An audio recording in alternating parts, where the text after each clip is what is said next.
Okay, this is a special edition of my daily broadcasts.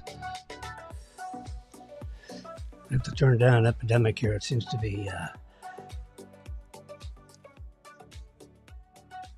there we go. That's probably better. Right there, huh? Yeah. Turn down one more. There we go. So now, now we're up to speed. I got my tea over here. Hope you have your coffee somewhere nearby. It's Sunday. It's October 27th. I closed Marilyn. I closed the blinds in our bedroom so Marilyn would not be awakened by sunrise. Oh, chocolate chip cookie here. Just 4 of them. That's my breakfast. In case we want to go out somewhere like Flakowitz or someplace.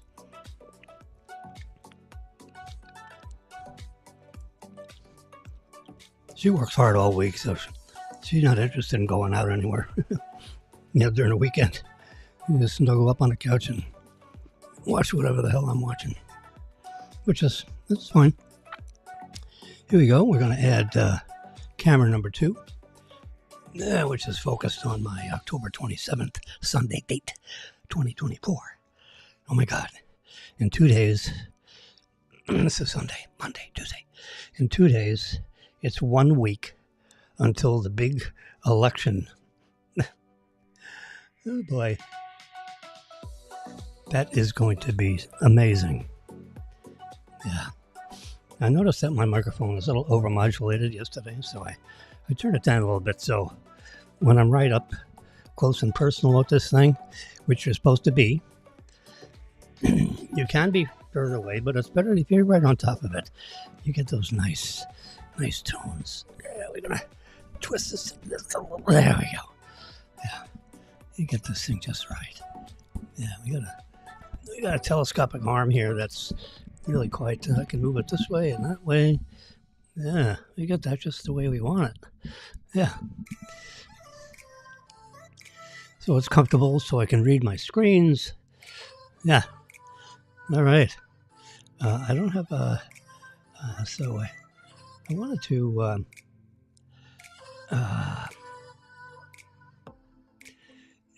going to go backwards through a few. Look at, the president's like 6'2" or something or other. Melania with the high heels is 6'0". This kid, Barron, is 6'9", according to what I heard the president speak of several days ago. 6'9".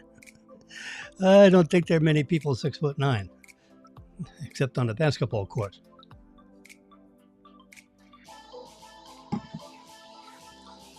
He gets on a tennis court. He's got a lot of range with arms that have something to do with... I mean, look how tall he is. And he's looking down. It's amazing. That kid's going to be a star. He's been surrounded from 8 or 9 years old. He spent 4 years in and out of the White House. It was probably private tutors and this and that because it's hard to go to even private school when you're getting back and forth from New York City, which he has his own floor in Trump Tower. That's his bedroom, or his space is, I don't know, I'm just going to guess 2,000 square foot bedroom, kitchen, his own refrigerator, you got staff, make sure everything is, up to speed. Baron, what would you like to have this morning for breakfast? So someone who cooks his breakfast, or maybe he does it himself. Oh, excuse me, I banged the bar. I just wanted you to see that. I mean, it's kind of like, I'm going to go, producer, go full screen, will you? Yeah, there we go. You see on the top up there, we have a little scrolling ticker tape kind of a thing. And on that ticker tape, remember the desktop sign, the IBM desk signs on everyone's desk at IBM 50 years ago? Think. Think. That's not a bad idea. Think before you engage mouth. See you soon. So then it starts over, and it's going to tell you that this is a simulcast between 3 social networks. This is a live simulcast broadcast on Facebook Live, YouTube Live, and Twitter. All 3 of them. My handle, or whatever you call, the nickname, whatever, is FAU, the number 4, and U. FAU for Florida Atlantic University. Not that I am affiliated in any other way other than I am adjunct faculty in the Charles E. Schmidt College of Science. Yes, sir, I have a letter dated October something 2000 and I believe 3, which is the year I published my book. Yeah. See, there's YouTube Live, the @ FAU4U. So you can search YouTube and find all my broadcasts, or most of them, on Facebook Live, FAU4U. And on Twitter, it's JimW5596. And what's the 5596? Well, if you have a touch phone, it'd be the number 5596 for JLWN. How's that? Early on when I signed up with these things, FAU4U was available. I'm not too sure what happened with FAU4U2. That's a separate one. I should go back and maybe look into that one. Yeah. Anyway, it's a simulcast of all 3 of those social networks. I have several thousand friends, so to speak, in quotes. Some of them I know, and many of them I don't. They want to friend me, so I friend them back. And for some reason or other, so, what are you going to do? You try to accommodate everybody. It looks like they're Russians or spies. The Mac, my MacBook Pro, my MacBook Air, actually, it's a Pro, but it's an Air. And Air means it's a special class. I'm not too sure why they do Airs. They may be a millimeter thinner. I think they are a little thinner. This case is a solid aluminum case. I'm rubbing it. Let's go full screen here. This right here. This is all solid aluminum. The chips, that has something to do with the processing of all this. I mean, there's a lot of I was going to say there's a lot of shit going on here. There's a lot of stuff going on here. I got wires coming in here, and I got a wire coming in there. And I got my soundboard over here. You can see the switches. I can, you see that? Yeah, this is my soundboard. I go do, then you can't hear me. And then this is Epidemic. And now we don't have Epidemic. And I put it right there. There's a little notch. It's not a detent on the slide, but there's, a little broader line. So that, which is the exact level that I like Epidemic, my royalty-free instrumental, Epidemic instrumental. And I got my microphone, I just slammed that all the way up at 25 dBs of volume units because the wires are going through here, and then it goes through some kind of an amplifier thing, because 42 volts comes back into here to energize the microphone. It's a DC current, so it's just overlaid on top of the signal. It's complicated, I know. All right, so that's the soundboard here, and of course I have my friends. I close the door. Sometimes they,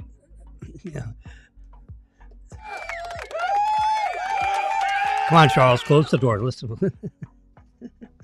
Yes, sir. We don't have too much, sound stuff going on here. Oops, that's the phone.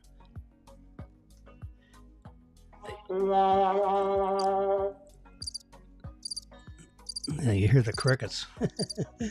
Yeah, the crickets are cricketing. He goes, no one is calling on my phone. 561-416-1100. Text me. Do something. I actually have my phone linked in with Bluetooth into my control panel here. It's right here on this slider. This slider is my crickets. I can turn down the crickets and I can turn them up. The phone is there, so you can hear my phone if it rings, even sporadically if it rings. And this is Epidemic. So we got all these. This is unassigned. This pink one all the way over here. It's probably assigned to something, but I don't know exactly what. If I push this button,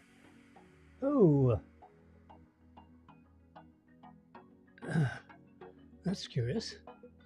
What's this one? All right, we'll put all three of those up, because this one says, that's probably a plug-in USB for the other port. We don't need that one, right? That's not doing anything. Yeah. Okay, we'll leave that off. I don't know if there is an off. Okay, I don't want to louse up my other signals here. There we go. Yeah, sorry for that brief interruption. So, anyway, why do I have... Oops, let's get this back up so you can kind of get a glimpse of... Yeah, there we go. So you can get, you get a little sideways of Jimmy. Because it's not a very pretty picture, so... We just stay in the side of the screen here. There we go. How about that? Yeah. You can hear me real good. I got a little tiny edge of the, you can see me. If you're in high definition mode. Yep. I was up at 5:45 this morning, I believe. Cleaned up everything, cleaned up the kitchen, cleaned up all my messes from the night before. And I'm ready for, here's I put my voted sticker. Honor your veterans and vote. Some people lost their life defending our right to vote in our Constitution. They fought to defend our Constitution. Yeah, my vote counts, and so does yours. So I just put this right here, in case your wandering eyes are looking around my desktop. I have things spread around here. Here's my Apple Pencil, which I don't really use. Let's put it on there. I gotta move this forward a little bit. There you go. There's my iPad. I got an iPad here. I got to turn this down. You just pull down the side. Whoop. And hit this thing and just turn the brightness down because it's still too bright. All right. Make it not so bright. There we go. Now it's suitable for display, so you can see it, as a desktop item, as opposed to, and I can put this here to cover up the keyboard because you don't want to see that. It's, there's nothing to see. It's just a keyboard. I use it as a focusing target. So we're in focus, so we're good. And I just line that around that way. See, there we go.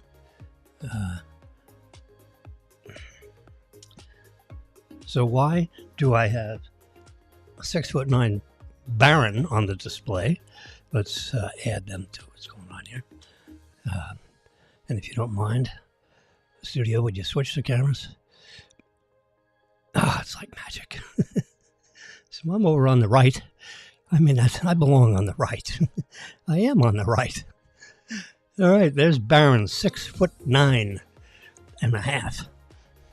There's Melania. I have her, and I found a picture of all three of them. Look at Donald. He's looking up at that kid and saying, "What the hell?" Oh boy. There they are, 6 foot. This is like 4 years before. Yeah, see the flag in the background? They're in the White House. And this is they're not in the White House. They were honoring veterans or something. He is politically interested. I think I have a picture. There he is. Look at him. He turned around for the crowd. This was his first rally a few months ago, and he decided to join the crowd, and his father announced him in front of 45,000 people and the TV audience, and he stood up and he smiled at the audience. He raised his arm and waved to everybody. He just put his arm down, bam, snapped that picture. Nice, good looking kid, huh? His hair is combed, got a tie on. He looks he looks like a kid I would know when I was his age. A lot of these kids are sloppy. They got these stupid baggy shorts, and they look like they're a maintenance crew in a golf course. They wouldn't even allow the maintenance crew in a golf course to look like the way some of these guys go to college anymore. I teach at FAU, right? And they come to school and they're a bunch of slobs. Not all of them. Some show up like this. I didn't have a tie on. I would be dressed like that with a golf shirt when I went to class. Instead of wearing some zip-up looking rain jacket, I'd wear a sport coat. Why not? Honor thy faculty. And some of the faculty are a little bit weird. Everywhere. They've always been, these academics. I was kind of like a normal faculty, sort of on the edge of normal, almost normal. There we go. There you get another picture of Baron looking down on his parents. Look how long his legs are. Holy mackerel. There's Spider-Man. Yep. Oops, we don't do that. Then we come back here. Ben Carson wrote a book, A More Perfect Union. I'm sorry, the edge of the book was kind of like cut off. But I like the book. You can see the pages, and instead of just a flat old face book like that. Melania wrote a book. It's a New York Times bestseller, which probably makes the New York Times editorial staff crazy because they don't like, Trump is like a Trump. It's like a nasty 5-letter word for the New York Times. But they had to put it up there because it was New York Times bestseller. It's like, I think, number 4 or 5 on the list now. They don't stay on top forever. And she wrote this book. It's like an New York Times bestseller, number 1. It's also a bestseller on Amazon.com. You can write a review. There's one of the other pages. It shows that there are 153,000 reviews written. Most people don't review, but it's been on the list for a couple of weeks. It says 2 weeks. I grabbed this from Amazon this morning. So we have a new book Melania wrote, and it's all about her perspective of what's been going on and what it's like, to be the first lady and all that kind of stuff. So, Melania, look at that. 134,048 reviews. 4.8 stars.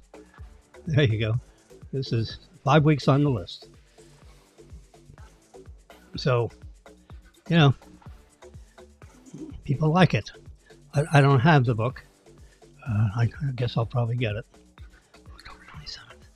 Anyway, so one of the reasons why I wanted to do that for you is I'm gonna go to my. There we go. And see right here. I'm gonna click on this. All right. Okay, that's all right. There you go. I'm not playing it. This is the Joe Rogan.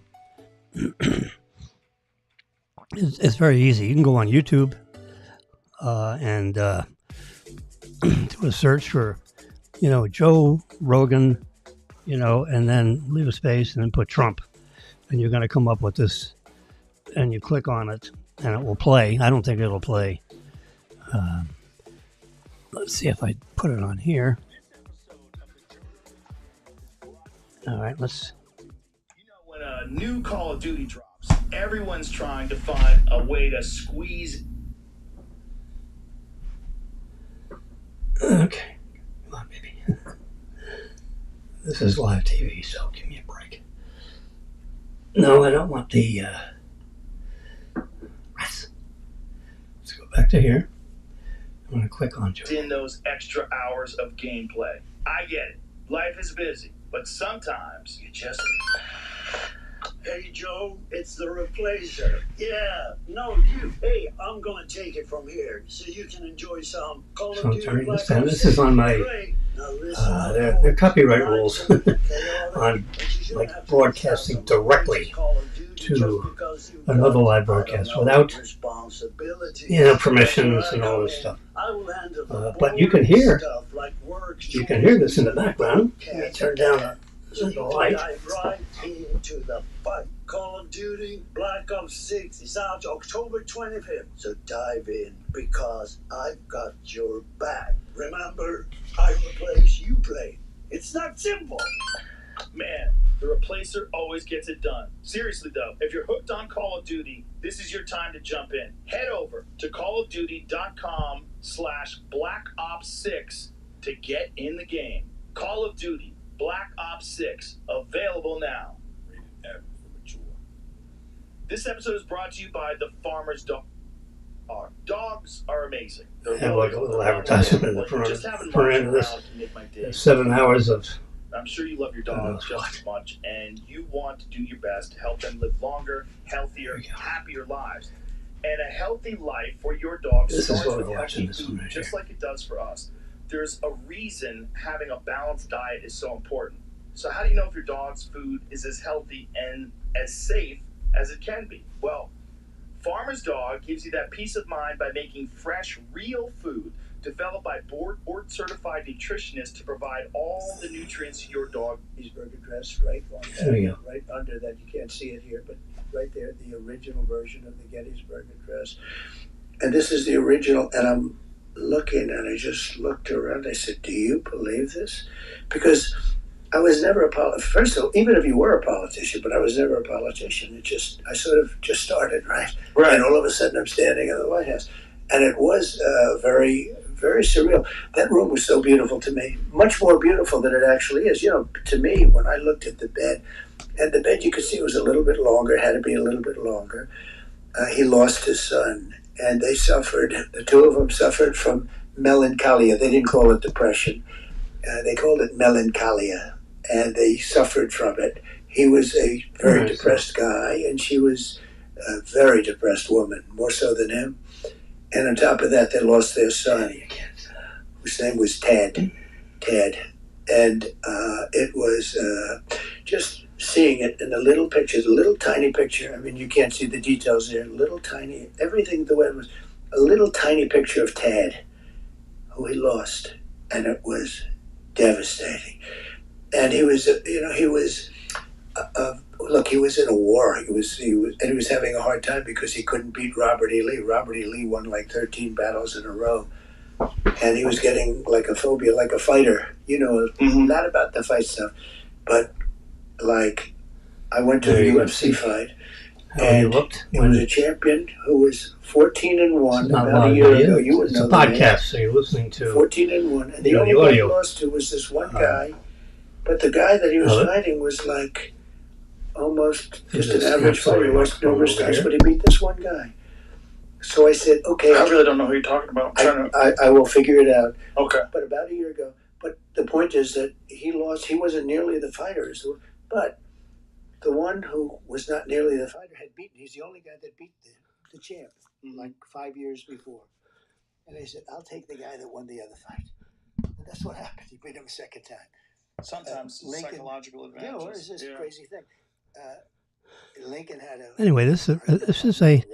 from people in the White House. I'll turn really this down. Understand what was going on with the whole life of the White House. You know, give us back. They can, yeah.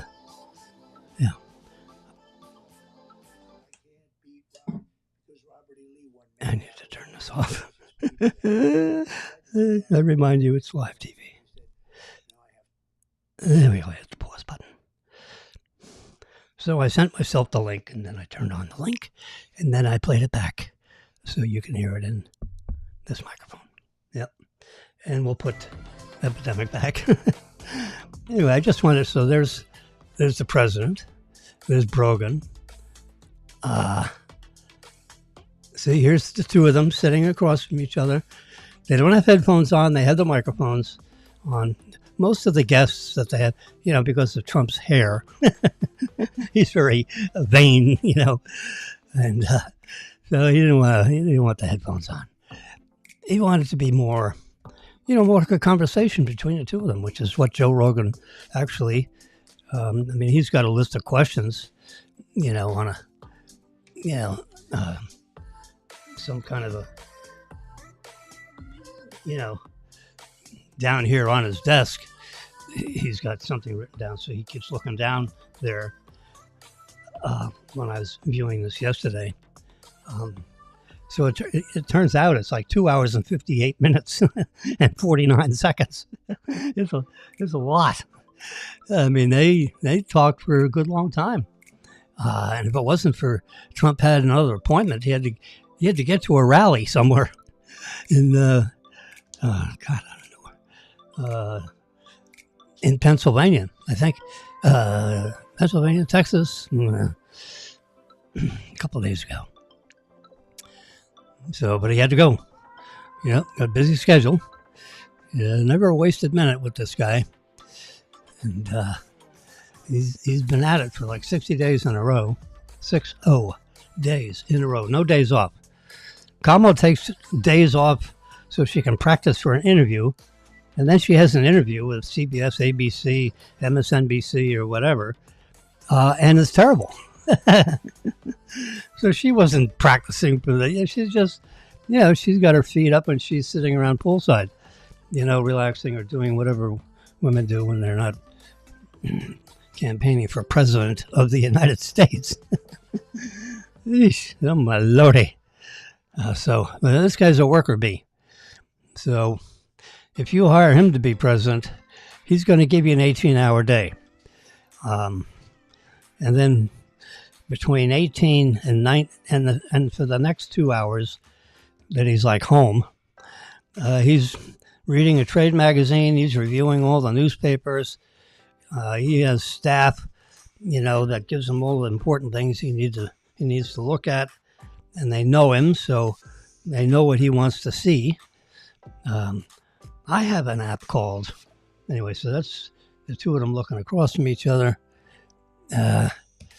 And now they're looking at the Lincoln bedroom, and Trump's got his head turned because he's looking up at a monitor that's up on a stand behind Rogan. That's the Lincoln bedroom. He said, all the chairs are small.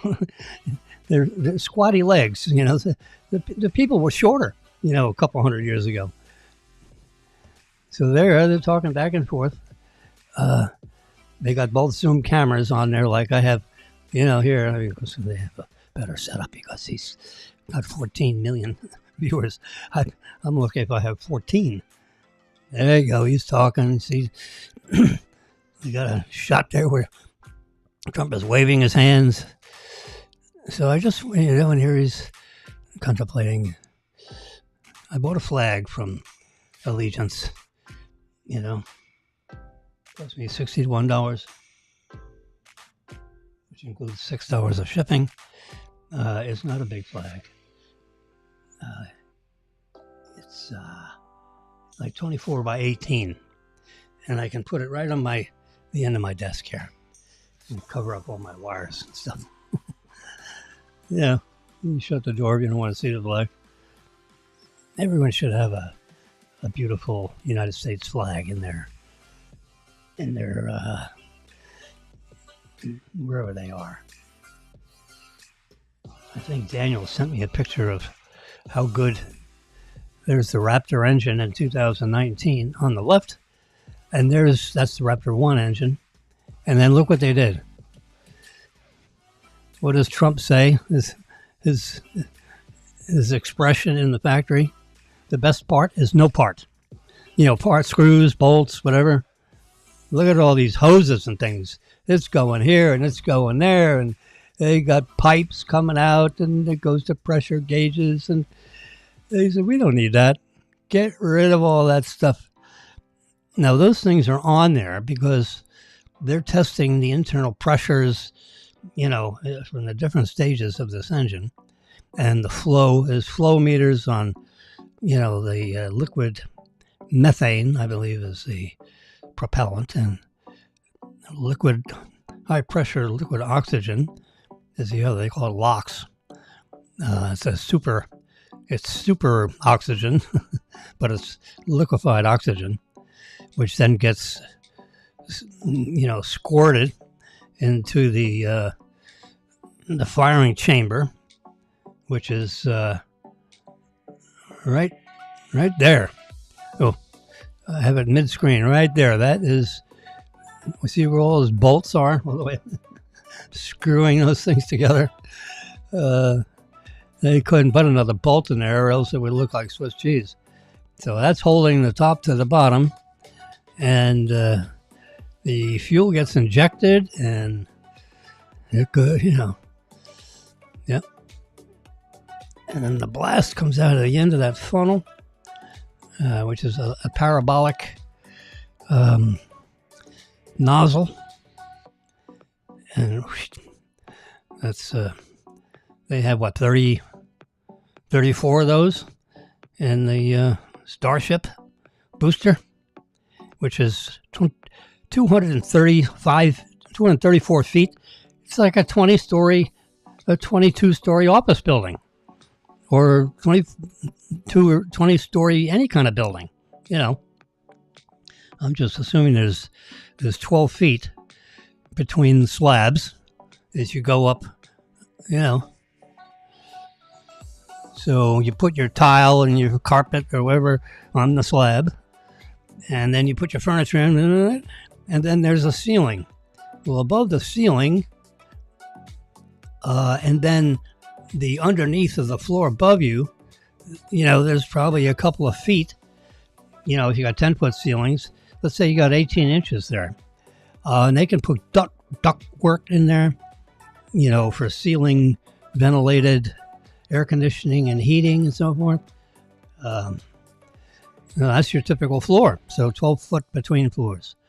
Bill, a friend of mine, Bill, it could be 11 feet, for if you're cheaper building. So if you only got 11 feet per floor, then you have one less course of block all the way around. It makes a big difference when you multiply it by 50 stories. But if you have a luxury building, you go 12 feet between floors. People are either renting or they're paying big bucks for these units in the, the heart of Manhattan, or whatever is going on.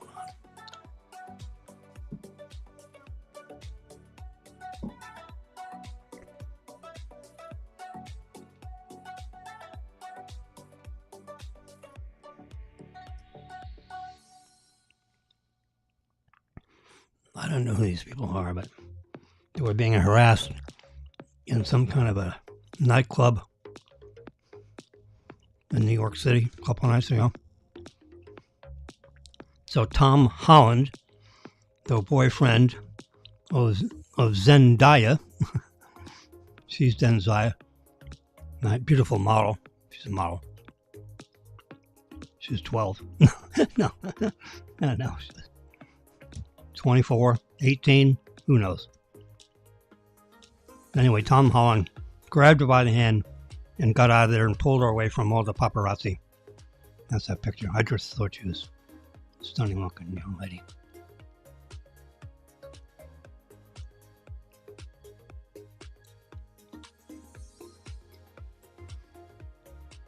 I bought a spare,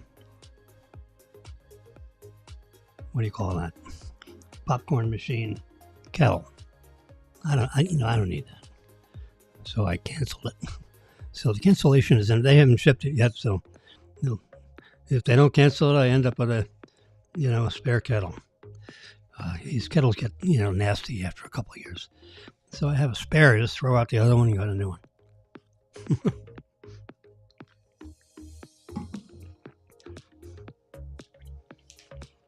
So I thought better about it, and I went to the eBay Resolution Center and canceled it. See what happens. I wrote a letter. Sorry, order it in order. Please don't ship and refund my payment, which was made on PayPal. I love PayPal.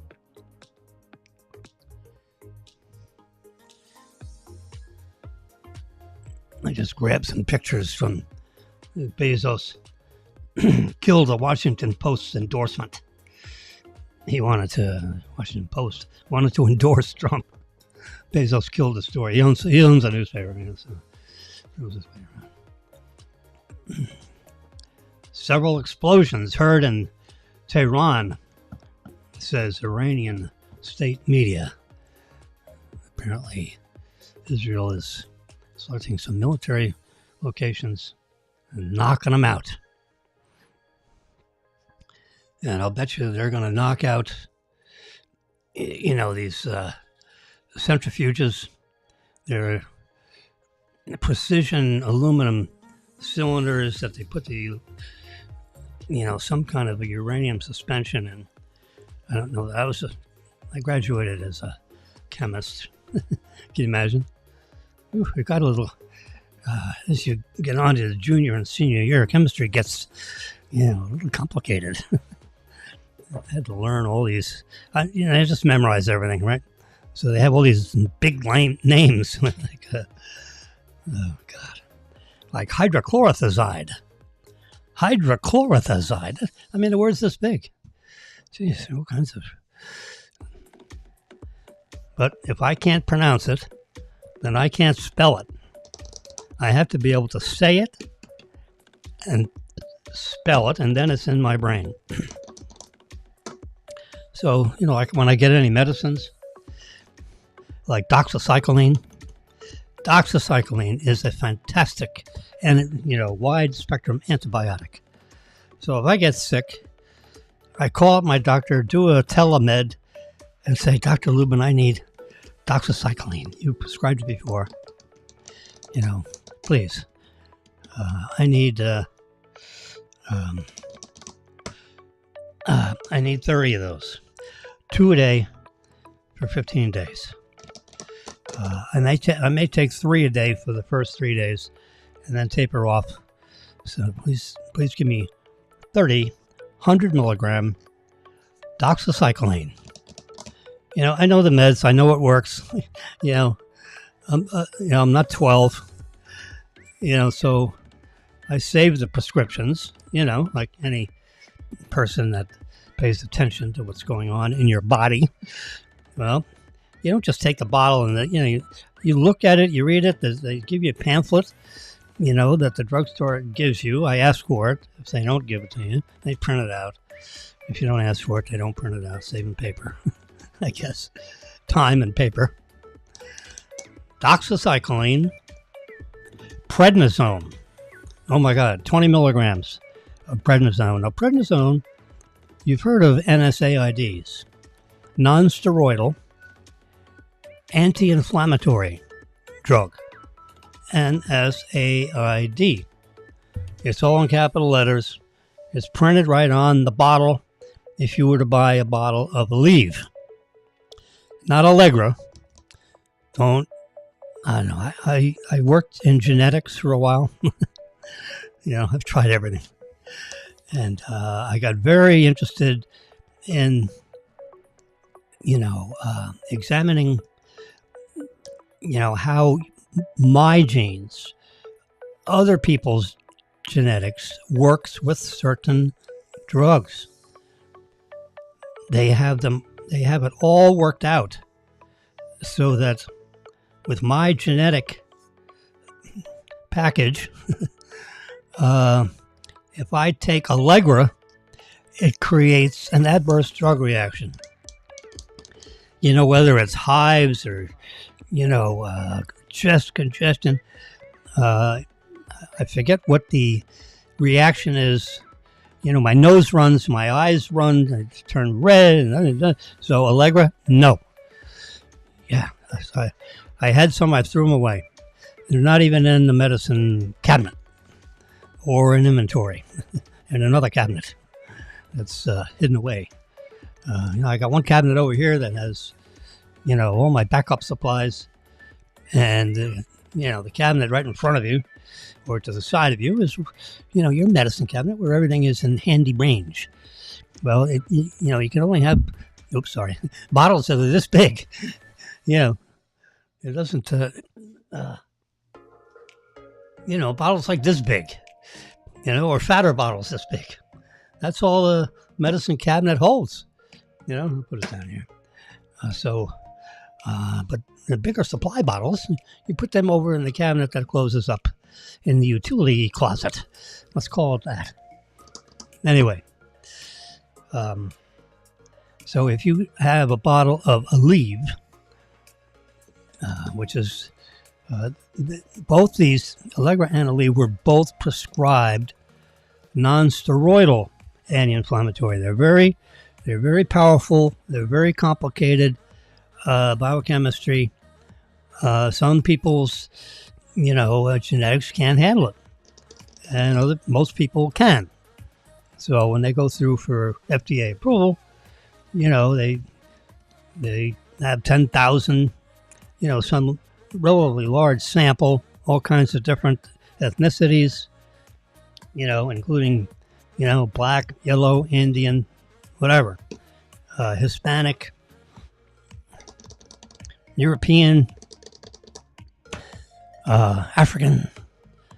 They test. They have a big sample of, let's say, 10,000, people. They use Aleve, and then you have to, the company, the manufacturer, then asks these participants to fill out questionnaires.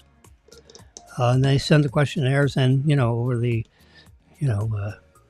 they email them or whatever to the company, to the panel of doctors that reviews all the adverse drug reactions or the no adverse drug reactions or the falsely reported adverse drug reaction because they're actually reacting to something else, rather than the Aleve. So, they have to sift through all that kind of stuff. And then they summarize all that up into a statistical presentation, which then gets presented to the board of the manufacturer of Aleve, and then gets signed off by the CEO and the CIO, Chief Information Officer, and the Chief Executive Officer. They sign off on it, and it gets sent to the FDA for their review. And if the review is accepted by the FDA says, okay, you have conditional approval to release this to the public. Now, when that happened, it was a drug that was a prescribed drug by doctors. So after 10 years or 12 years of that drug being used by doctors, the manufacturer of Aleve, for example, went back to the FDA and said, you know what, this is like in such common use. This should be an over-the-counter medicine. So it became an over-the-counter medicine that pharmacists would hand out, dispense, for you have to pay for it, but it would be like behind the counter in the pharmacy, so people wouldn't buy 12 boxes or I don't know. And then FDA applied and said, "Hey, look, let's put it on the same shelf as butter." Because it's there's like 130 million people are using this, so they have said okay. So now it's it's one of the items you see, eye level on the shelf in Publix. I know just where it is, and I get the liquid, the liquid gel Aleve. Looks like little turquoise colored transparent footballs. I don't know how else to describe it. I don't have any here in front of me, but yep. So that's Aleve. Anyway, so that's one of my go-to things that you can only take one every 12 hours. It's 220 milligrams of chemical, which I forget. Begins with an N, like Nancy. You can look it up, but it's Aleve, more commonly known as Aleve. So that, prednisone, doxycycline, those are my three go-to drugs if I get sick. Catch, blowing my nose, mucus, coughing. Those are the three things I take. And, 90 times out of 100, 92 times out of 100, that's good. The other 7 or 8 times, I've actually checked myself into emergency because so I also, once a day, I inhale 1 puff of Symbicort. And then I take 1 puff also. So instead of 2 puffs, I take 1 puff of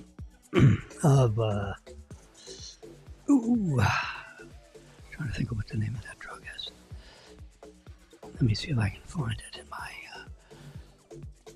in my oh crap. I'm gonna try to find it in my photo album. Jeez, I gotta go up. Oh, all right, we're going up. Yes, we are, right?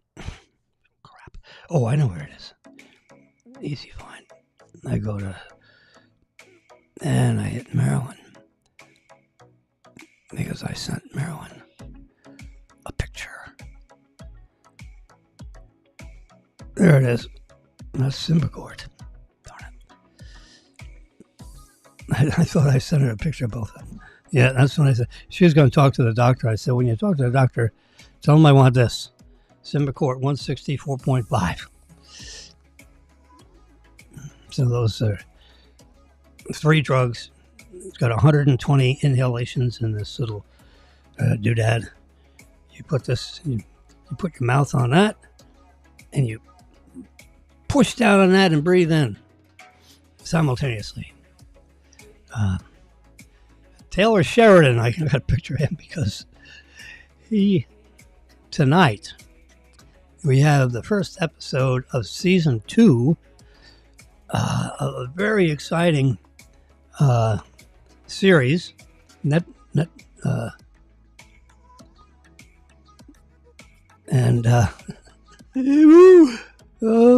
such an exciting series. I can't remember the name of it. I can remember all kinds of weird things, but oh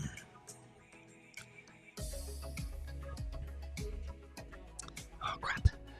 Anyway, you can go on Netflix and do a search for Taylor Sheridan, all his broadcasts. Let's see if I can click on his image and see if it shows. All right, so let's look up Taylor. I'm sorry. Yep, there's another picture of him. I like that picture better. See. Lioness. You see that right there? You don't see it. I'm on the wrong. I'm sorry. Where are we? So we go to that, and then we find Maryland. Bingo. And we cooking. What the heck's going on there? How come Taylor? There he is. So I'm going to click on that, and then I'm going to. There we go. Pull that over. I don't want to select all. I want to just get his name, and then hit look up. And there we go. That's pretty cool. And I don't want to block out the background. It gets so complicated to do anything anymore. So there you go. You can see that. I'm gonna turn this brightness up a little bit because I can barely see. Oh, there we go. There we go. Now I can see what I'm looking at. There he is in living color. Taylor Sheridan, screenwriter. So he's written lots of stuff. Hell or High Water. I don't know what that is. Congratulations on whatever they got. They should have all his stuff. Linus is.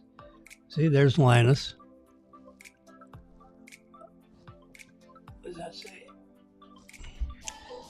So I think as of today, you should be able to see this episode. Linus, season premiere recap. Look at this. You got Zoe. You got some really good, they got some really good actors. But Taylor Sheridan, I mean, he wrote all the episodes of Yellowstone. I mean, and then this is like totally different. This is modern shoot 'em up. CIA spy top black ops. It is really compelling. If you like action movies, if this was in the theater, you'd go. Now, Hell or High Water, which is anyway, Linus is on Paramount Plus. If you're a prescriber of that, I think I signed up for Paramount Plus or got it in a package, or I don't know. You can try it free and then watch a couple episodes of Linus.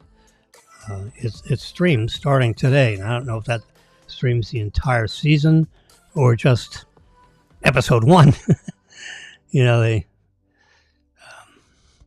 Anyway, this is a very, very exciting. See, 8 a.m. So it had to be today. You couldn't get it yesterday. I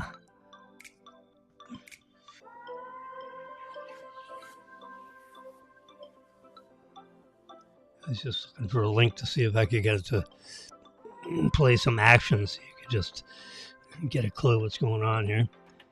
Got a lot of notes.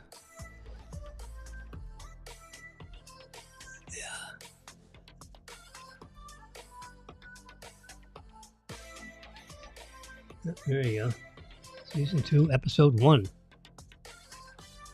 Can I click on it?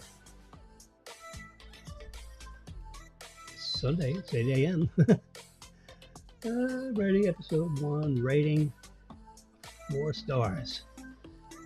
Zoe Saldana. There you go. And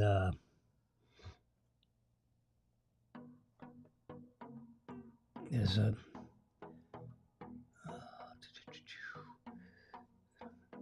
he calls it a side project. I mean, this show is, woo, if you haven't seen it, go to season 1 and watch the first episode. It's got some great characters. Morgan Freeman is in it. Oh, God. Nicole Kidman is in it. Oh, Bruce McGill. I'm not too sure who he is. Jennifer Eel. Michael Kelly. Everybody's back. All the key characters that were in, the first episode or two, they're beating up on this this young lady who's a key character. Let's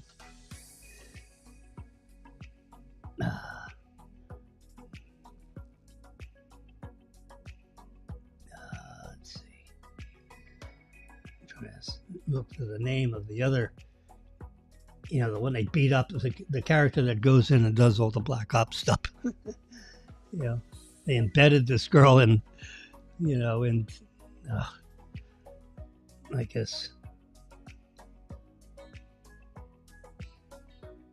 Saya de la Vera. She looks like she's, from another world. Anyway, I just got a signal it's time to take your medications. I've already taken my medications. Yes, I have. Anyway, so Lioness, we can see, I can tune in and watch Lioness. Now, it may be because this one is connected to my broadcast that it's not showing up. I mean, I'm looking. Nah, see, I go here, and I come down here, and the link that would take you to the video, which I have on my iPad, you can see it moving around.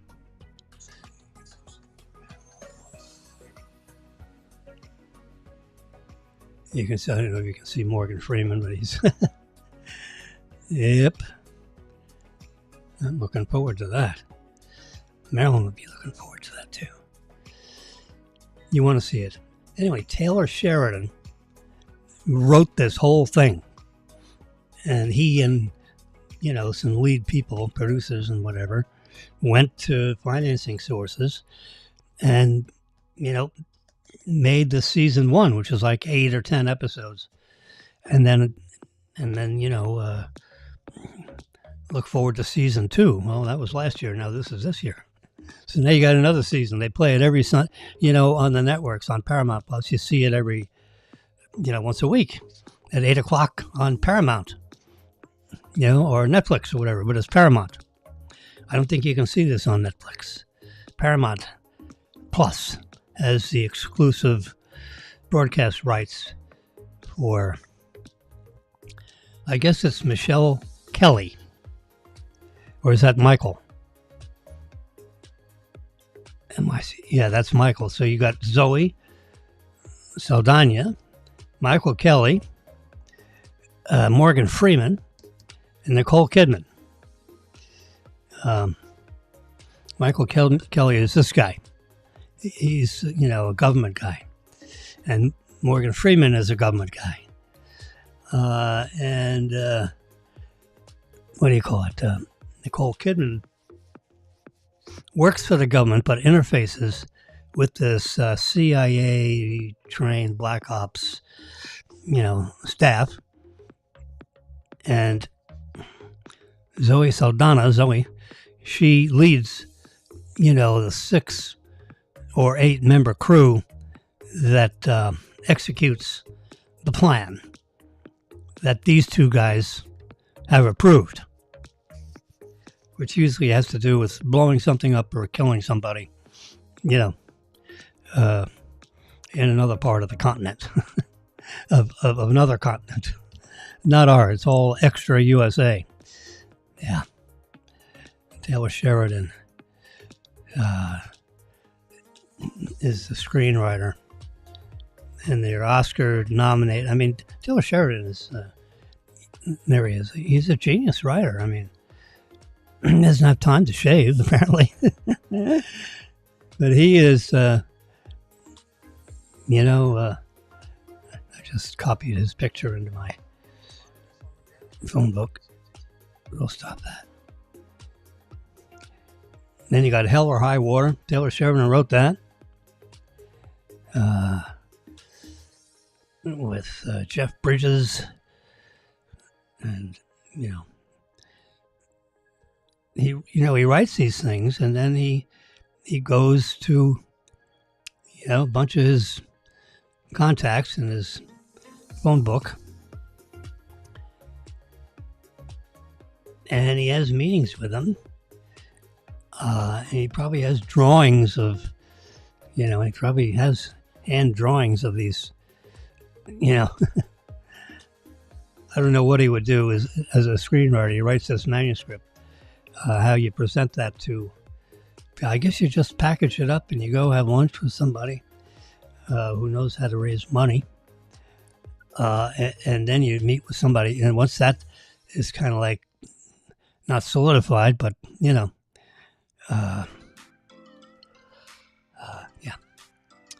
Then he has another luncheon with someone else that would put the cast together preliminarily.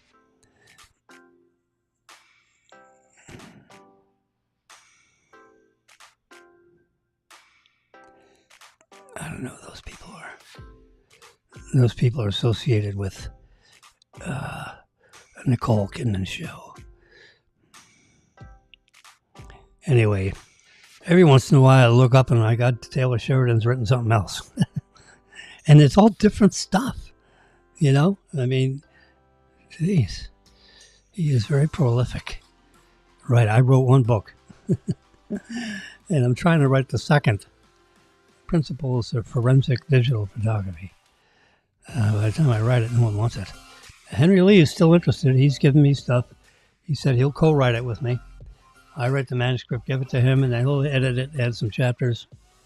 And he'll put some of my chapters in his book, and he'll put some of his chapters in my book. That's how it works.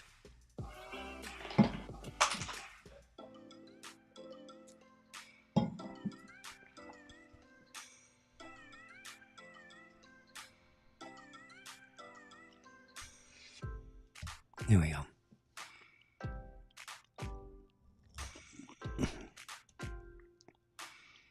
The one interesting thing about Trump, this has nothing to do with politics. I'm not going to talk anything about process. I'm not going to talk about things like what he wants to do as opposed to what the other party wants to do. Because that's really, arguing those kinds of things is political. And you do it because you're a D or an R, or you do it because it needs to be done. Like a lot of people these days are concerned about our border, because you've got literally millions of people just walking in our southern border. Excuse me while I have a sip of hot tea, which I made at 8 a.m. and now it's 9:07. I've been on the air 1 hour and 3 minutes. That's okay. Not a long time. Marilyn is sleeping. I closed the blinds so she could just not have the sun. The sun comes right in our window. So I shut the blinds, which are very good. And they seal off the window from the sun so that if you want to sleep in, 10, she could do it. And in the meantime, I'm on my podcast here. And I broadcasted today because I'm introducing you to, certainly not Trump, I'm introducing you to this podcast with Joe Rogan. Now, no matter what your politics is, you want to watch a broadcast that, that this guy puts on. He interviews all kinds of people. There he is. And he's looking straight at Trump. And Trump is looking straight back at him. And he, this guy's, he's into boxing stuff. And, he's like a senior manager of the boxing associations. So he deals with some tough critters. But he knows how to speak the English language. He's well familiar with all the current events. And he interviews all kinds of people revolving, a lot of current events, a lot of political figures, a lot of, action figures. And he has 15 million on one network. You got 17 million on Spotify. So between the two, and I'm sure there's overlap, he's dealing with over 30 million, subscribers. I guess that's what you call them. Yeah. I'm a subscriber of, the professional YouTube channel, which is the same channel as YouTube. YouTube is YouTube. But when you pay an extra, I'm going to say $20 a month, it may be 18 or some other number that's slightly smaller than 20. It's not over 20. I pay extra money instead of the 15, the 10 or 15 or the 12, the entry fee. I pay for the professional version of YouTube Live so that I can broadcast my broadcast on YouTube. And I pay extra a month to have the access to their servers because they are, publishing. You could call me right now. We're talking live, just like Broken's talking live. If he was answering calls, he's got a producer that answers the phone, and then, he would talk to Brogan in his ear and say, "Hey, I got a good call on line 3." And he'd pick up line 3, and that would, or they put line 3 on the broadcast, and that's that's what would happen. I have my trusty cell phone sitting over here, 561-416-1100, and if someone called, it would come right through on this first red channel on my soundboard, which you can't see. There's my finger. Yeah, my sound. I have the volume up right about there. This is the proper modulation for that. This is, right now I have crickets. That's all I hear on my signal.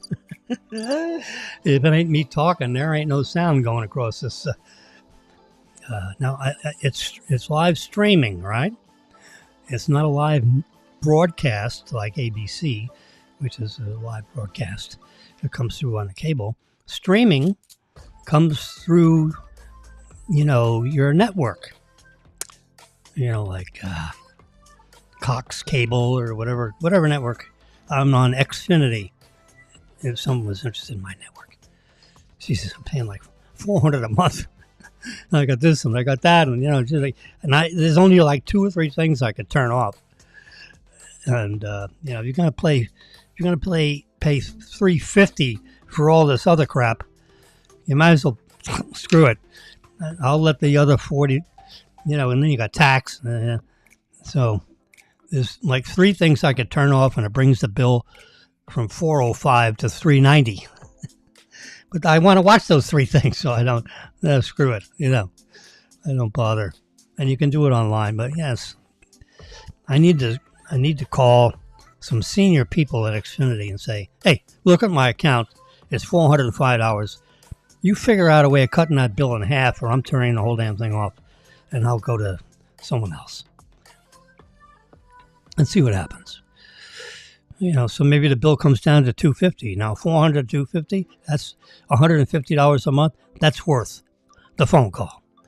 And that's what would happen if I could get through to somebody. But, you're talking to computers, and then you're talking to mindless people. I need to get to level 2. That's what they call it. Or the retention department. Yeah. Yes. You got to have the right vocabulary words, so you can't get through the gatekeepers.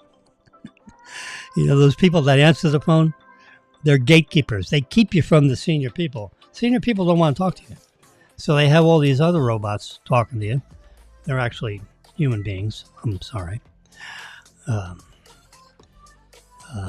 Some channels have the robotics. You're talking to a computer, and then you get answers, and they're all canned answers. So it's like really good training for a person. Because the only answer you get is the prescribed answer for that question. Don't get creative. Yep. But if you're going to call to like the networks, you probably making too much noise. I don't know. Marilyn got up or not, but it's 9:14. I don't see the TV on, so I'm looking through. I close the door. I crack the door so my noise doesn't reverberate around too much. Oh boy. Anyway, so if you're speaking with Comcast or Xfinity or AT&T and any of these cable networks, and when you get through to somebody, you're actually talking to somebody, you say, I want to speak to the retention department. And that is a special code word that gets you up to level 2, because those people are trying to make sure that you don't leave them, because they'd rather have $280 a month than zero. And yeah, so that's, my phone just buzzed me. I got an emergency message from Levine. Whew, he's a tough one. He's got a show 8 o'clock on Sunday night, 8 o'clock on Saturday night, 2 different broadcasts. Same guy. Yeah, but he is high intensity, right wing broadcast. I'm a soft right. I'm not a hard right. I don't like, hard right, really hard right, like Hannity hard right. He's too much. And he has like 10 minutes in the beginning of his broadcast, and it's just him talking. And, I hate to say it, this is probably not fair, but some of these people just like to hear themselves talk. And they won't shut up. They won't let the guests talk. They're constantly interrupting the guests. The guests are the broadcast. I would like to have a couple of guests. I got a microphone right over here. It's one of the best microphones ever made. I've had it since 1961 or something. It was made available from Shure, the Shure company, Schure. In 1955, I have the booklet. The copyright on it's like 1955. The paper is all like turned beige because of the acids that are in the stock of the paper. They didn't think about the paper lasting for 50 years. So somewhere in my stuff piled up here, I have the operating manual for this Shure microphone, which is right here. Ouch. Very sensitive little guy in there. It's faced across over to the other side of my studio, which is not my studio, but Marilyn sits over there, and I would turn this up so the sound you're hearing from is coming through the back end of this. It's ricocheting off the wall and going in these blades right here. And these blades back here filter out me. But the microphone's sitting on my desk, and if I just pound my desk a little bit, you can hear it. Now I've turned it off because I've broken your eardrums. Anyway, I invite you so that you are, particularly if you're getting ready to vote. I early voted. There's my sticker. They hand out stickers. My vote counts.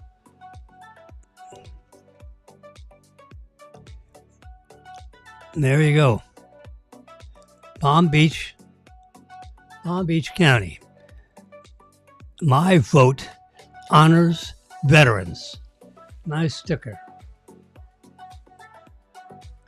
Supervisor of elections, paid for spools of these stickers to hand out to everybody that votes. Yep. I like that one. My vote counts. That's cute. It's in big letters, so if I just put it here, there we go. you can barely see it. But if you do a reverse pinch, on your system, you may be able to see this. It's a thing that I put my watch on to charge it. I only have 32% battery. I'll charge it up, later. My voice, according to my watch, when I speak on the microphone, it's about 70 decibels. 73 goes up to 80. If I get really loud, 80. Okay. Can you imagine my watch actually has a decibel meter in it? So if it gets over 100 decibels, you need, or 120 decibels, you need ear protection. I have a silencer. They call it a silencer. Let me show it to you. This is a little exploratory conversation. Get in this box somehow.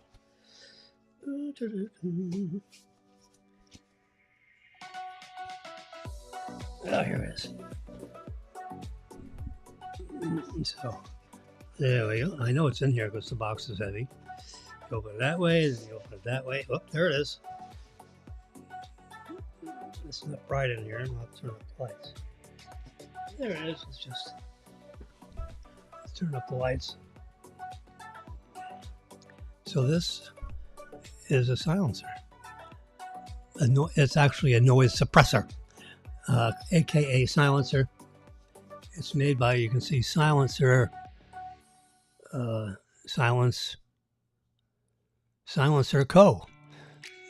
Silencer Company. West Valley City, Utah. This is an Octane 9. It's a 9mm. It's version 2.0. Octane 9 2.0. It's set for a 9mm caliber or smaller. Right at a subsonic muzzle velocity bullet. The 9mm comes out at about 1,300 feet per second.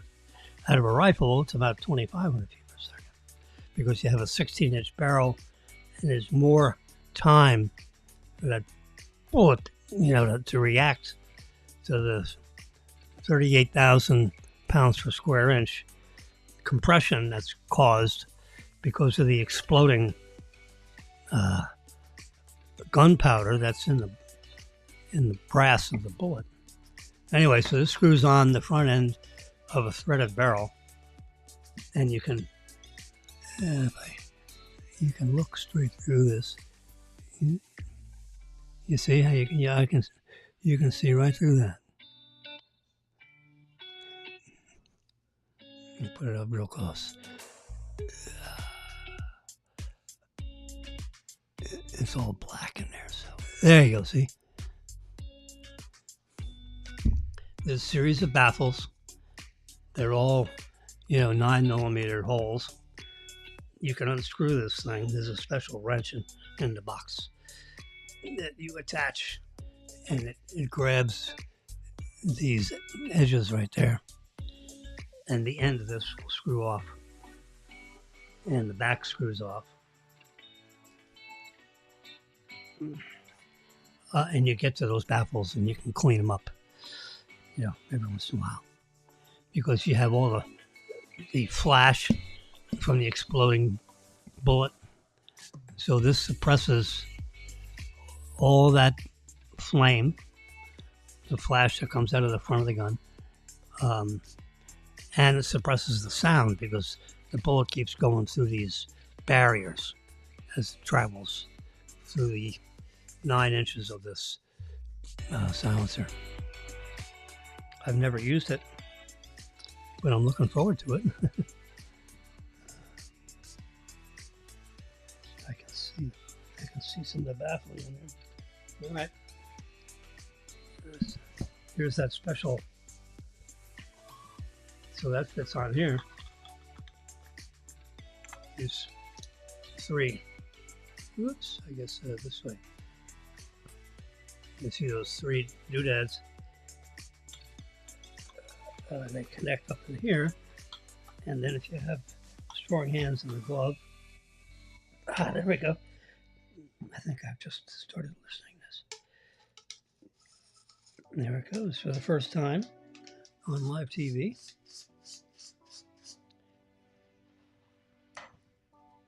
I'm going to screw it right back, but this is how you would get in here. A lot of threads. They're clean because this thing in here was fired. There we go.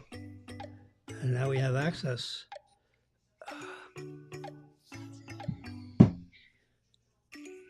So all those baffles are in there, which now you can see.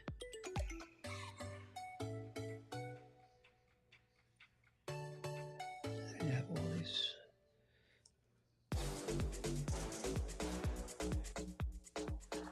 And then how you get those out is a mystery.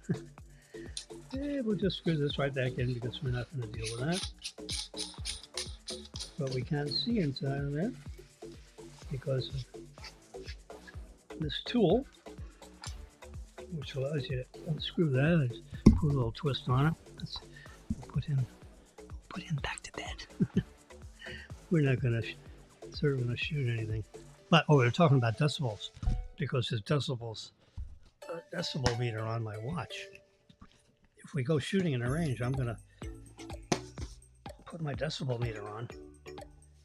This just sits right back here. I'm going to put that on a handgun and put that next to my bed. So if anybody breaks in to our place, or maybe just have it land here. I have several handguns, so I'll have one that doesn't have a silencer on it. If I'd have known, it takes a year to get a silencer. It took me a year. Now, if I got a second one, it probably wouldn't take that long because I already have one. You know, I think. Anyway, that was on sale for like $600, including the $200 stamp to the federal government. $205. It's a stamp. They glue it on your application when you get approved. And when you buy the silencer, they charge you for the stamp, including the charging for the silencer itself. So if I got another one, it would be, I'd set the caliber at 40 for a 45, ACP, a larger caliber. So that way it'd work on all kinds of guns. It wouldn't silence as good if you put it on a 9mm, but you could screw it on anything that's at least 45 caliber in size. So that covers, a whole range. I've only got one gun that has a 45 caliber. And, it's an ACP 45.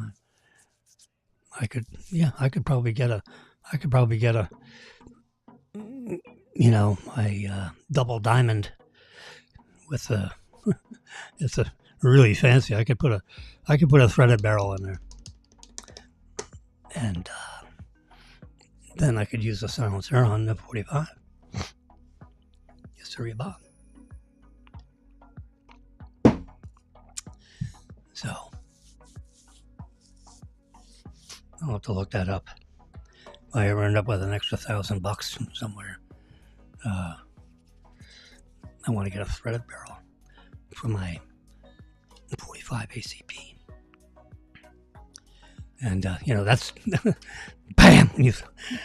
Anyway, so with the 9mm is actually between 9mm and 45. Those are the two that probably represents 95% of all law enforcement. 45 is a close range cannon.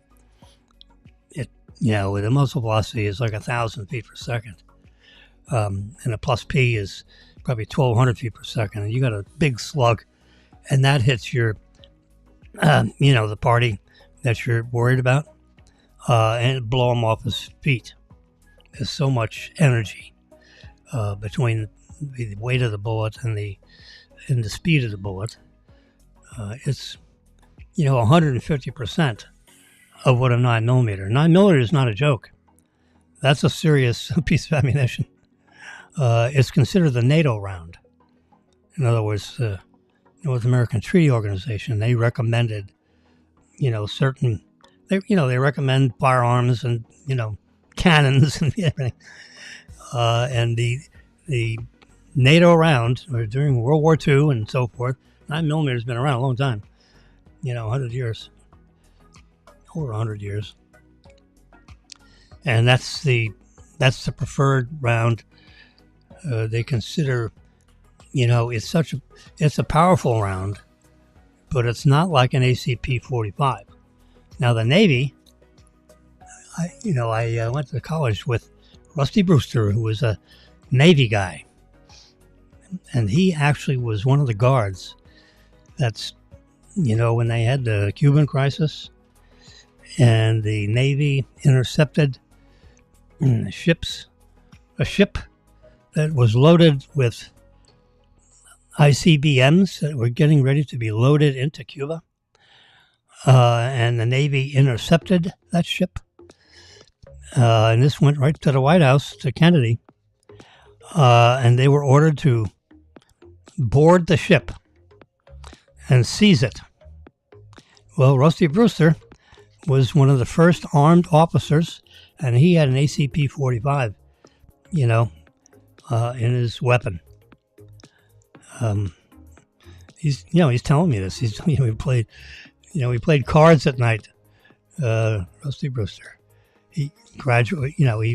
He had a couple of tours, and one of his tours, he was on the Navy cruiser of some kind. He could tell you which one. I don't know. And he boarded the Russian vessel that underneath, they had a bunch of ICBMs that were getting ready to load into Cuba. And they intercepted and stopped that. And he drew his weapon. When he crossed the plank that was set up between these two ships, they have things like that. When they intercept a ship, which they intercepted this Russian vessel, and it was reported they got word that this ship had ICBMs that were being delivered to Cuba. And when it got into the waters between Cuba and South Florida, this ship stuck its nose right in front of that ship, stopped it, and then the U.S. Navy boarded it. And I don't know what they did after that, but Rusty was one of the guards that had his ACP-45 drawn, ready to fire. Finger off the trigger. Finger straight. Not on the trigger. As a trigger guard. So you rest your finger on the edge of the trigger guard. Because you touch that trigger and put 6 pounds of pressure on that trigger, bam, you fired the trigger. You fired whatever should be, loaded in the chamber. You pull back, what do you call it? And then now it's loaded. The hammer's back. Now with a Glock, the hammers are internal. And that thing's ready to fire. Just going to need about 6.2 pounds of pressure on that trigger, and it'll fire. Anyway, so the NATO people decided that a 9mm is enough. Is good enough. Because it's better to shoot 2 9mm shots in a close pattern, if you're in like hand-to-hand combat scenario, rather than the 45, which has a huge recoil. I mean, I've shot both. The 45 is an explosion in your hand. The 9mm is a little more, you feel like you have a little more control of that one. It's hard to shoot an ACP-45. I mean, it's pretty much, a two-handed shooter. And, people take the stance with two hands. That's fine. I would shoot the 9mm with two hands also. But with the 45, it's a must. Anyway, NATO decided 9mm is a very powerful weapon, which it is. you shoot a gallon jug of water and it explodes, at 50 feet, 25 yards, which is 75 feet, roughly 77 feet. Yep. So at 70 feet, it'll explode a gallon jug if you hit the jug, anywhere. And that's what, Trump was 150 yards away. So that's 4, right? Yeah, 100. God, so close. Bullet shears by his head and clips off a piece of his ear, which is it's a bleeder. The Secret Service thought he was hit other places.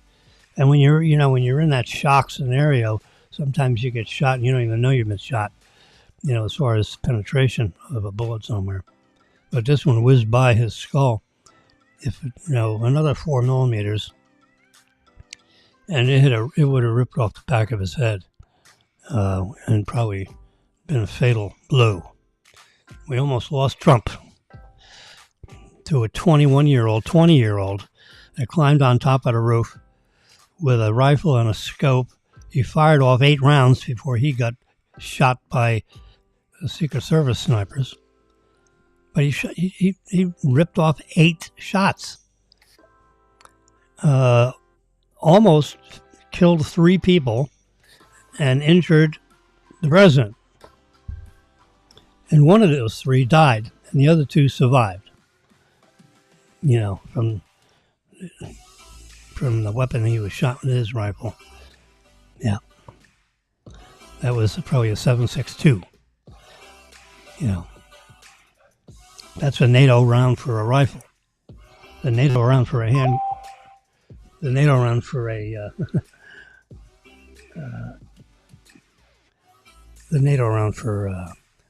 handgun is 9 millimeter. Now I got 1,000 NATO rounds here. They're actually they call them plus Ps. This box. Yep, but that's the 5.7. Here's my.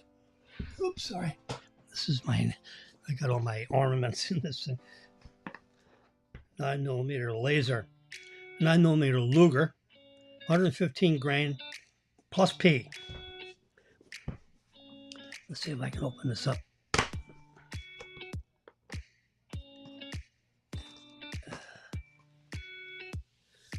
Let's get a box of those. I'll show you what they look like. I got a bunch of boxes in there. These are boxes of 20. I have 500 rounds, 800 rounds in there. Let me just open it. I'm going to show you this. Just for show and tell here. So this is, personal. I'm trained. I have a United States government issued permit to carry a weapon, concealed weapons license. I have it in my back pocket with my driver's license. Let me just show you that so you don't think I'm some kind of wacko. I've been trained. I have it in this little package that I carry in my back pocket. And I have my driver's license in here, along with this is issued by the ATF, the Alcohol, Tobacco, and Firearms people. The picture, date of birth,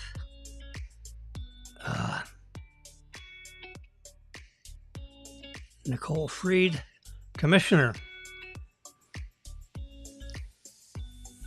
Concealed weapons or firearm license issued, through the state of Florida.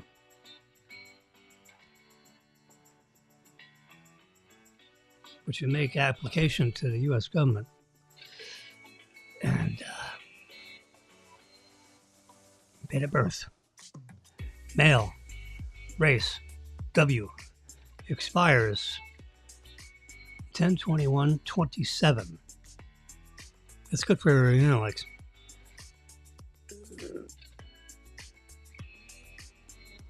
I think I got this issue. I think I applied for this. I don't know if it's a 5-year license, a 7-year license. I kind of forget. Florida Department of Agriculture. Direct inquiries, Division of Licensing. So this is, and then I got my voter registration thing.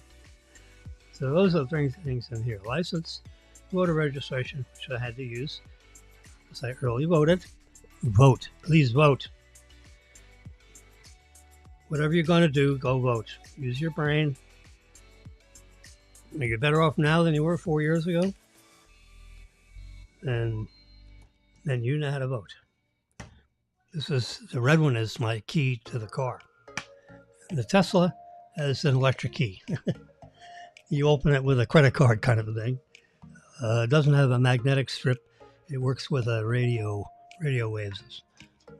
I haven't investigated what the connectivity is.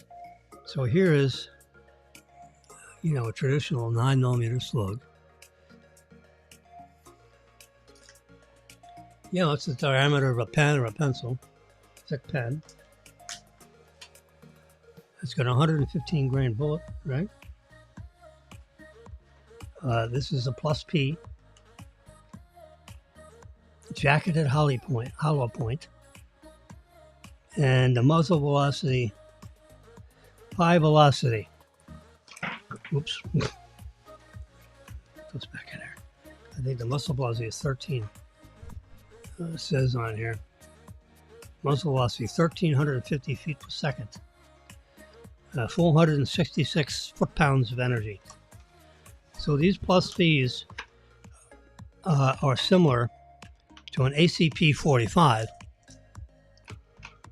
because this bullet is traveling faster, 30% faster, because the muzzle velocity of an ACP-45 is like 970 feet per second. This is 1,350 out of a traditional, 6-inch barrel handgun.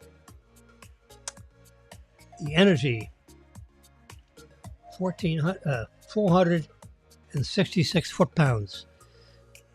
It's they call it a JHP plus P. Plus P means it's extra energy. It's either a slightly different form of gunpowder or it is just slightly more gunpowder in it. But the normal pressure pounds per square inch that comes out of a handgun, regardless of the caliber and all that, is about 30,000 psi inside the chamber when the firing cap explodes the charge in the brass part of the bullet. That's where the gunpowder is. So when the firing pin hits the cap explodes, and then the rest of the gunpowder explodes simultaneously. And that's what shoots the bullet through the barrel and then into the air on its way to the target, which is a gallon of water for purposes of this conversation. That's a handgun.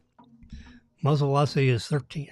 Now, if you shoot it through a 9mm rifle, the muzzle velocity increases to, 2,800 feet per second. So it's twice the speed of sound. As fast. So the bullet drop, from where you are to your target is much shorter, probably half the drop because it's traveling twice the speed. So you multiply that feet per second times the grains of the bullet, 115 grains, and you probably have a energy, of 800 foot-pounds. I'd have to do the calculation. It's not complicated. I'll do it I'll do it Monday just for the heck of it. Need to write it down and multiply and divide and so forth. It's proportional, but I know the plus P increases the pounds, the chamber pressure when the thing ignites. How much pressure is behind the bullet as the bullet is traveling through the barrel. Well, when the explosion starts and it's like 1 inch inside the barrel, they have, a little pipe that they drilled into this test gun, and they have a meter on it, an electric sensor, and measures the chamber pressure. And you can see the chamber pressure. It's like, with a regular load, the chamber pressure is like 32,000 psi. And that gets behind the bullet and shoots the bullet through the barrel. So if you have a plus P, which is you can, do a search on that. So if you have an ACP round and have a plus P, there's a bigger charge. And then it increases the muzzle velocity from 950 feet per second to, let's say, 1,200 feet per second. So that's a 30% increase in the speed of the bullet. Now, once the bullet leaves the barrel, then the speed of the bullet slows down as it's traveling through, our atmosphere. So the muzzle velocity, which is the speed of the bullet just when it exits the barrel of the weapon, that muzzle velocity is what's printed on this box. And for a 6-inch barrel, the muzzle velocity is calculated at 1,300 feet per second. Now, I know in a rifle that doubles because it's coming out of a 16-inch barrel instead of a 6-inch barrel. So there's more time for that bullet to have all this pressure behind it. And if you have a plus P, that's even more pressure. It's like 50,000 psi. So the bullet is in the barrel longer, and it's going faster and faster and faster because you got 16 and a half inches of barrel that the bullet has all this pressure behind it. So there's more pressure for a longer period of time as the bullet is traveling through a 16 and a half inch barrel.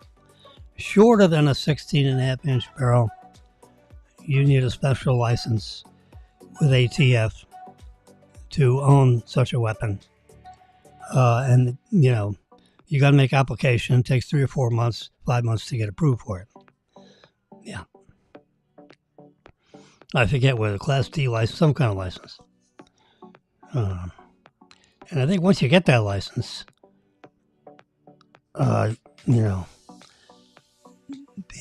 sometimes you don't have to wait. If you're a dealer, it's all a matter of disclosure. It's not like you take a test. Now, to get this firearms permit, you had to. It's interesting. You get a little beep in the.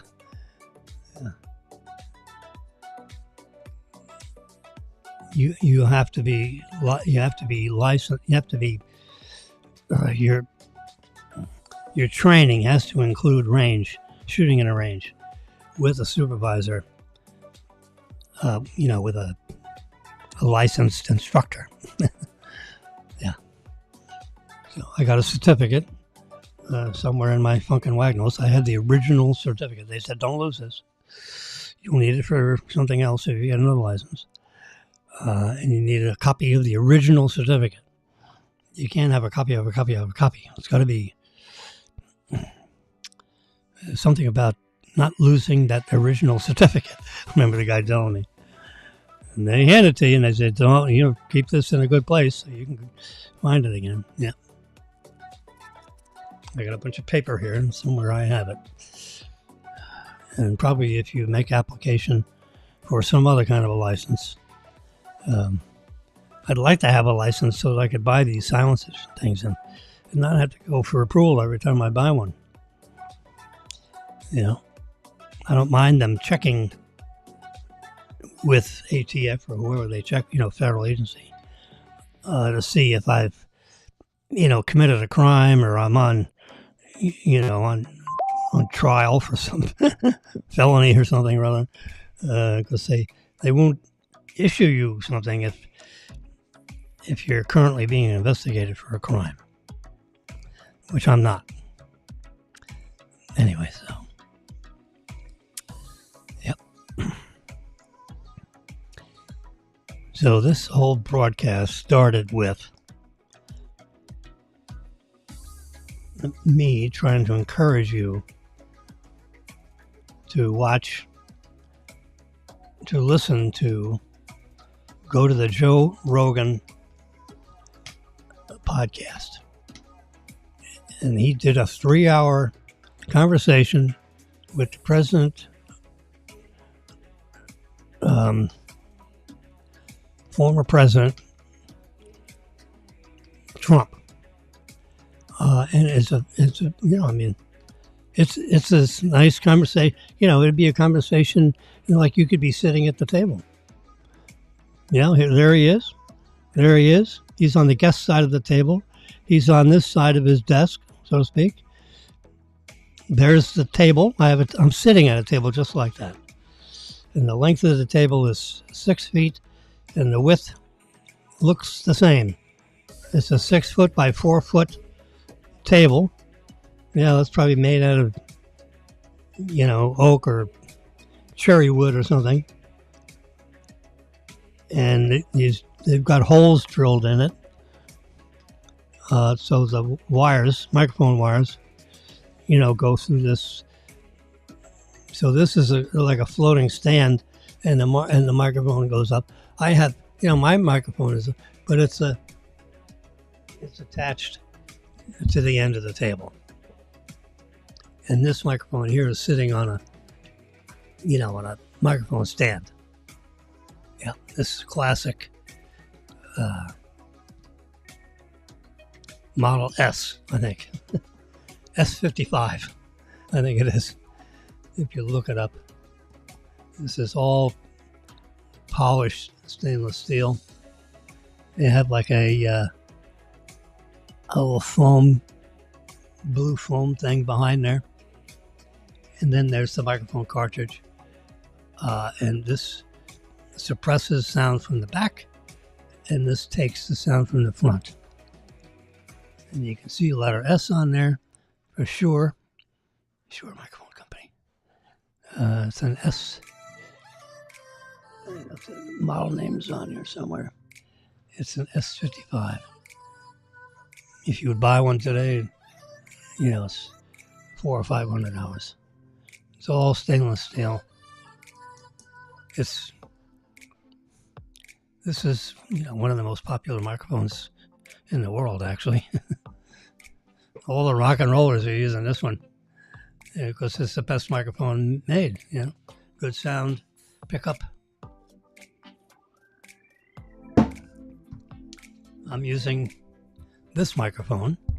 I just switched it out. I have several microphones up in my closet. But this is an Electro Voice.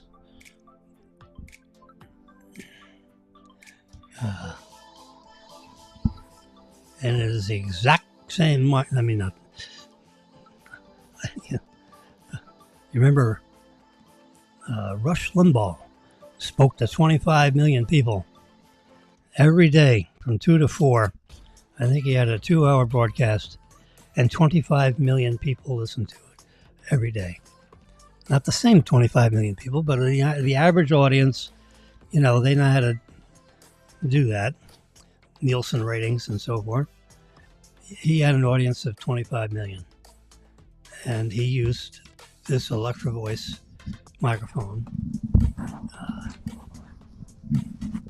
I have let's take this off. See if I can take it off. Oosh. There we go. Hello. So this is a cover that you would put on here to protect you from wind. There's no wind in here. I really don't need this.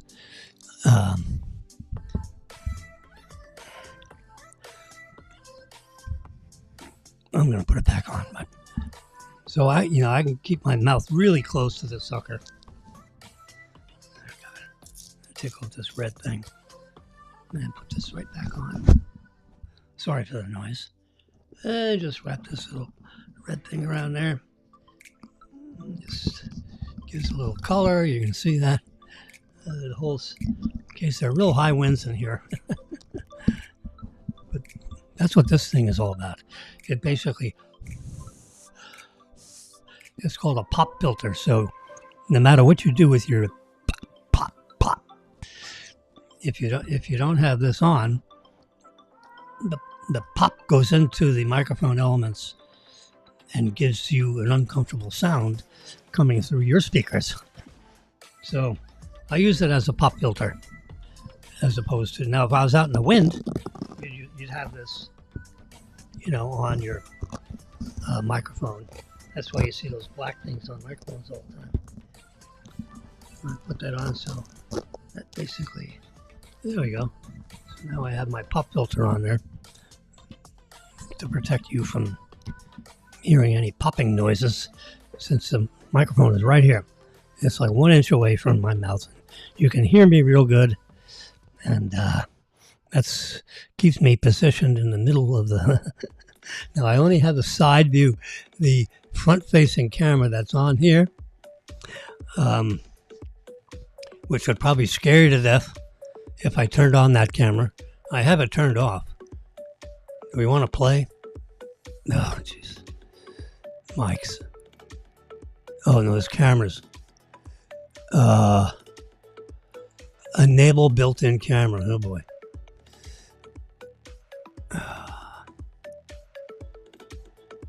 Now I have to take the tape off of here. Whoops, there's the little green light. Alrighty. I have not done this on broadcasts ever because I don't like looking at myself. All right, there it is. Oh, crap. You forced me to do this. Here we go. Let's add it to... There we are, see? Now you can see me. Oh, my God. Woo! Ugly sucker. That's the front-facing camera right there. And there's a little green light there. It says, watch out. So you see the side view over here, and there's the front view. So I'm in stereo. All right, what do we can swap cameras. Let's see what that does. Whoop, that puts me over there. So on here you see Jimmy over here, right in front. I got the microphone right in front. There we go. And this one you see me on the side, which I've got hundreds of broadcasts with me on the side. This camera is actually doing a better job with the light and the color. Congratulations to, this is the built-in camera that's in the lid. You can see it shaking, of my MacBook Pro. Now that would be ridiculous, right? Yeah. That's, yep, that would be that'd be the position. So that's, and then I can add this one. See, and then the front-facing camera is not included. All I have to do is click it, and it'd be on there. It's green. It says, watch out. And then I can go back here to cameras and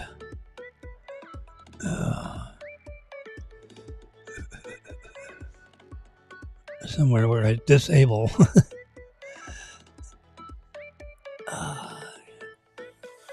FaceTime HD camera, camera A. I don't know which camera this is. Can I tell from here? It's the FaceTime camera. So I'll go back to camera. FaceTime camera. Number 1. Oh my God.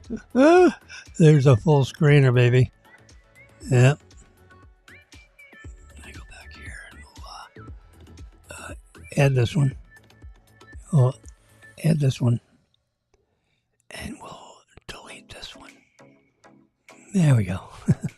Back to normal. Yeah. There's a menu over somewhere else so I can disable the camera. Put the tape back on there. Yeah, we don't want to do that. I mean, I got to clean up the stuff behind me so you don't see stuff laying around. A little sip of tea. So, sometime when you have the last half of that Rogan, the whole interview is interesting. It goes back and forth. Rogan asks questions.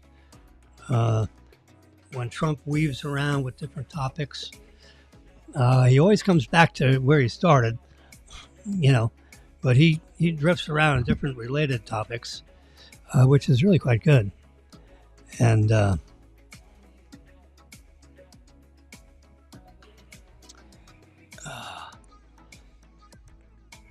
so if you don't want to listen to 3 hours, which you should because it's good, they're not throwing pies at each other. It's a good job. It really is. There we go.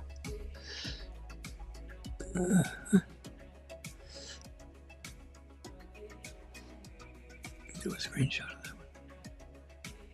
Yeah, good job. Okay. I just saw the 5 when, like 8 years ago when Kimberly Guilfoyle was in the seat that Judge Janine sits in. Kimberly was, she used to be married to the present governor of California. She was a senior justice official of the state of California, which is a serious state. It's they got a lot of people in California. It's the largest state in our country, which is amazing to think. I mean, it's a big state. It covers, most of the west coast of the Pacific Ocean. Yeah. We've been to California a couple of times. San Francisco. I mean, right now, I'm told San Francisco is so ugly with fecal material in the streets and used syringes and from all these homeless people that have been flocking in there. And when President Xi showed up, he cleaned up the entire southern area, so you didn't see almost anything. The streets were washed and polished and almost like what Disney does to their streets every week. Amazing. And see, I have my phone connected here if everybody would ring. If someone would call me, it works. I can prove it to you. Let's just let me call something silly like see what happens. 611. See what happens with that.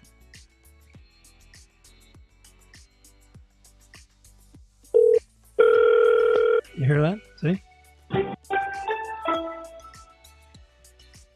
Welcome to AT&T. Calls are recorded for quality and the purposes stated in our privacy notice. Para español, oprima el ocho. There you go. What's the issue you're calling about?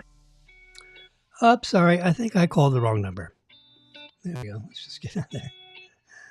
Anyway, so, yep, that's... I can speak on the phone. If someone calls, so if someone sends me a text message, which I get, thousands of them every week, when you teach it, FAU,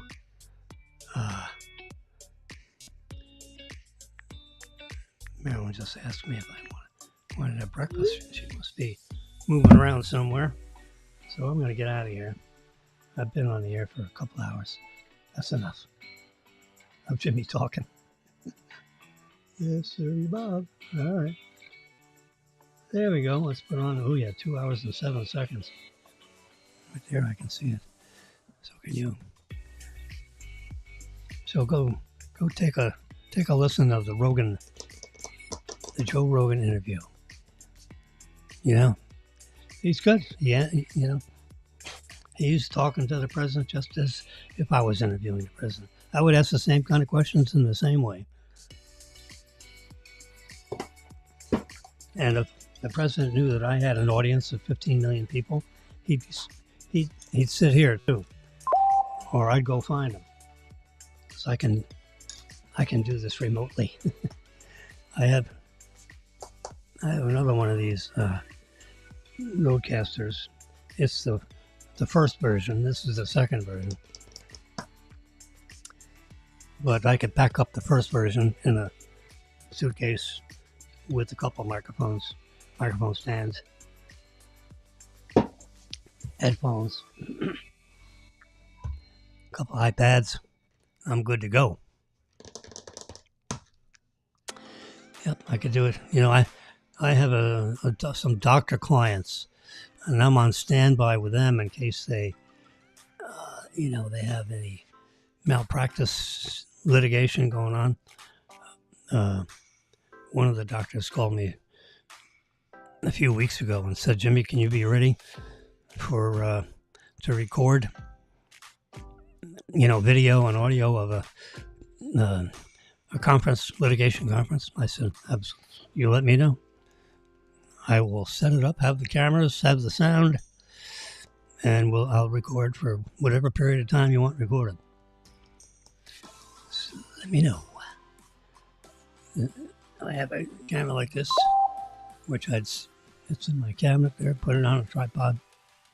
It's all, wired up for a tripod. I have a mobile MacBook Air just exactly like this one, with one terabyte of storage instead of 2. I think I might swap these out and put the 1 terabyte thing that I broadcast from and have the 2 terabyte one for mobile, because that file could get big as you keep recording. I could shut it down, turn it on, turn it off. When they have a break, just turn it off. Go from record to standby. And then when you turn the record back on, another file would get created. So you'd have a file for each segment. That's probably the thing to do. But anyway, whether it's segmented or they're all the same, it's, it's bytes. And it's in color. It's high definition. All right, I'm done. Have a nice Sunday. We'll speak to you tomorrow.